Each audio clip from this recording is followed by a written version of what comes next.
Good morning, guys. Today is April 13, Monday, 2026. In our place, the sun shines brightly. I think it's also too hot today. Sobrang init mamaya. Ngayon, 10 o'clock, nag-start ng init. Mainit na talaga. Guys, lalo na sa matatanda, hydrate ourselves. Drink plenty of water. Kung lalabas tayo sa bahay natin, magdala tayo ng payo, tubig, at yung mga maintenance medicine natin, hindi natin kalimutan. Hindi natin alam. Ang Diyos lang ang nakakaalam kailan tong sobrang init matapos. Guys, magpasalamat tayo sa Panginoon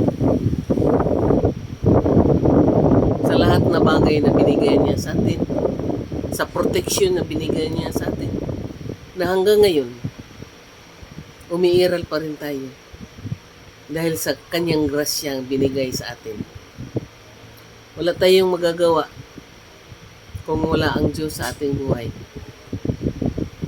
Yun guys, ang experience ko sa buhay ko. Kung walang Diyos sa akin, matagal na akong nawala. Matagal na talaga. Kundi sa grasya sa Diyos, hanggang ngayon, umiiral pa ako. Marami akong dinaramdam. Marami talaga. Pero ang Diyos, ang umahawak sa buhay ko. Kasi I trust in Him. Binigay ko na lahat sa Kanya. Bahala na siya sa akin. Kasi kung tayo lang ang gagawa, wala talaga tayong magagawa. Lalo na sa problema natin ngayon.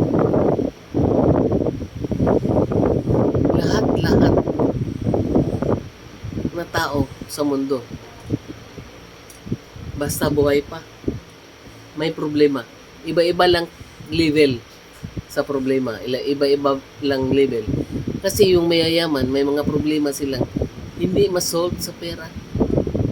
Yung karamdaman, yung feelings nila. Saktan. Marami pang iba, lalo na ang mahihirap. Yun lang guys ang maisabi ko. Salamat sa Diyos. Hanggang ngayon, nandito pa tayo. Because of His love,